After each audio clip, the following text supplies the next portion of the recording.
সংবিধান মতে এখনো শেখ হাসিনাই বাংলাদেশের প্রধানমন্ত্রী। সম্প্রতি এমনটাই দাবি করেছেন হাসিনা পুত্র সজীব ওয়াজেদ জয়। রয়টার্সকে দেওয়া ওই সাক্ষাৎকারের পরে রীতিমতো হাসির রোল পড়ে গেছে সোশ্যাল মিডিয়ায়। নিজে পদত্যাগ করে দেশ ছেড়ে পালানো ব্যক্তি কিভাবে এখনো প্রধানমন্ত্রী থাকতে পারেন তা নিয়ে সামাজিক মাধ্যমে সৃষ্টি হয়েছে বেশ হাস্যরসের।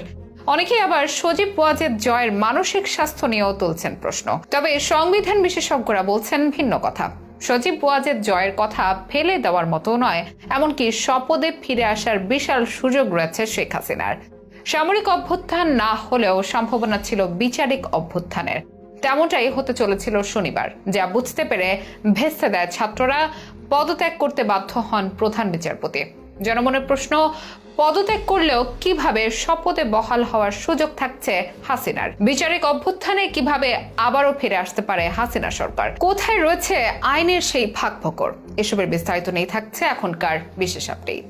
ছাত্র জনতার গণ আন্দোলনের মুখে পদত্যাগ করে দেশ ছেড়ে পালিয়েছেন শেখ হাসিনা। তার পরপরই রাষ্ট্রপতি সংসদ ভেঙে দেন, গঠন করা হয় অন্তর্বর্তীকালীন সরকার, নেওয়া হয় শপথ। তবে এর মধ্যে যেন বোমা ফাটালেন হাসিনা পুত্র সজীব ওয়াজেদ জয়। রয়টার্সকে দেয়া সাক্ষাৎকারে এখনো শেখ হাসিনাকেই বাংলাদেশের প্রধানমন্ত্রী হিসেবে দাবি তার এই বক্তব্য সোশ্যাল মিডিয়ায় রীতিমতো হাস্যরসের ছড়াছড়ি। তবে সংবিধানের বিশেষজ্ঞরা বলছেন ভিন্ন কথা। হাসিনা পুত্রের কথা মোটেও ফেলে দেওয়ার নয়, এমনটি দাবি তাদের। জানা যাচ্ছে হাসিনা পদত্যাগ করলেও তা মোটেও আনুষ্ঠানিকভাবে হয়নি। জয়ের দাবি তার মা এসবের সময় পাননি। তিনি একটি বক্তব্যে দেয়া ও পদত্যাগপত্র জমা দেওয়ার পরিকল্পনা করলেও সেই সময় তাকে দেয়া হয়নি, এমনকি নিজের ব্যাগ পর্যন্ত গোছাতে পারেননি তিনি। জয়ের দাবি এসব কারণে সংবিধান অনুযায়ী তিনি এখনো বাংলাদেশের প্রধানমন্ত্রী। জয় আরো বলেন, রাষ্ট্রপতি সশস্ত্র বাহিনীর প্রধান ও বিরোধী দলীয় রাজনীতিবিদদের সঙ্গে আলোচনা করে সংসদ ভেঙে দিয়েছেন। প্রধানমন্ত্রীর আনুষ্ঠানিক পদত্যাগ ছাড়া অন্তর্বর্তীকালীন সরকারের গঠন আদালতের চ্যালেঞ্জের মুখে পড়তে পারে। আর এখানে আসল খেলা জমে রয়েছে বলে মত বিশ্লেষকদের। সংবিধান বিশেষজ্ঞ ফরহাদ মাঝহার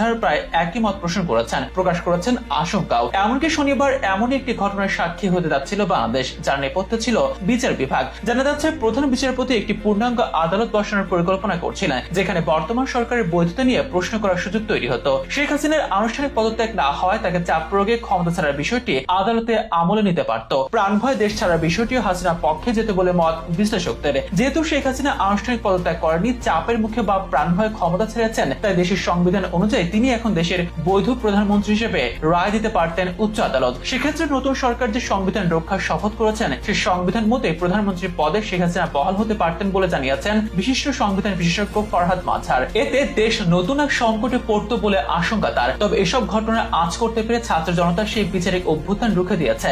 উচ্চ আদালত ঘেরাও করে দুপুর 1টা পর্যন্ত সময় বেঁধে দেওয়ার পরপরই পদত্যাগ করতে বাধ্য হন প্রধান বিচারপতি। বিচারিক অভ্যুত্থানের চেষ্টা শেখ হাসিনার অনুগত বিচারকদের নতুন একটি চাল ছিল বলে মনে করছেন বিশ্লেষকরা। তবে সেটি সংঘটিত হলে দেশ পড়তো নতুন এক সংকটে। তখন সেনাবাহিনীর মধ্যে পাল্টা অভ্যুত্থানের আশঙ্কাও তৈরি হতো বলে মনে করছেন অনেকেই। শেখ হাসিনার শপথে ফিরে আসার সুযোগ নষ্ট করতে বর্তমান সরকারকে সংবিধান বাতিল কিংবা সংবিধানে গুরুত্বপূর্ণ পরিবর্তন আনার পরামর্শ দিচ্ছেন বিশেষজ্ঞরা।